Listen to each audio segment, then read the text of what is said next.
الله بس مونږ به حساب اغستون کی کافی وزو بخپل باندې ټول هر څه حساب کتاب کو. از د عائشہ رضی الله عنها فرمای چې نبی علیه الصلاۃ والسلام له یو کس راغی مخامخ ورته کېناس او ورته وی چې د الله پیغمبره زما دوه غلامان دي هغه ډیر سرکش دي او زما ډیر زیاته نافرمانی کوي نو زه ورته ډیر زیات کارېږم کله کله اوهم نو د دې بس کېږي. نبی علیه الصلاۃ والسلام ته فرمایل چې کوچېرې تا دا غلامان نو چې څومره ګناه کړې ده څومره ستا نافرمانی کړې ده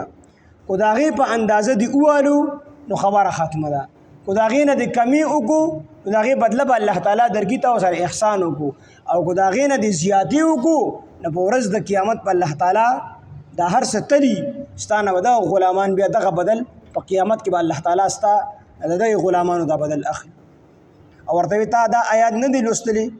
ونضع الموازین القسط لیوم القیامة فلا تظلم نفس شیئا دا آیات ته نه دي لوستلي نو که زیاتې دي کړي الله به درنه تپوس کړي او که نه کمې دي په والو کې کړي هغه ګناه غټ کړی دی تا کومه سزا ورکړې ده نو الله به د هغې بدل درکړي خو که د هغې نه د لږ زیات والي الله به درنه دې تپوس کړي او دغه بدل به درنه الله تعالی اخلي. وي دا کس یو سیټ ته کېناستو او چې یاره د دې نه علاوه زما سره بله لار نشته چې دې آزاد کړم هغه دواړه غلامان یې آزاد کړم نو الله تعالی به د هر شي نه تپوس کړي. دلته خو دنیا کې هر سړی څومره چې چا وس رسي نو دومره چې کوم دی بل باندې ظلم کوي او چې څوک نه کوي نو هغه د بېوسۍ نه پاتې ده. نو هلته کې خو بیا الله تعالی د انصاف تله لګي په هغې کې به هر شی تلي زیاتې دې کړي دی الله به درنه تپوس کړي. دا مو وایي چې بس دنیا ده دنیا کې چې د چا لخته ده نو هغه میخه ده که څنګه متل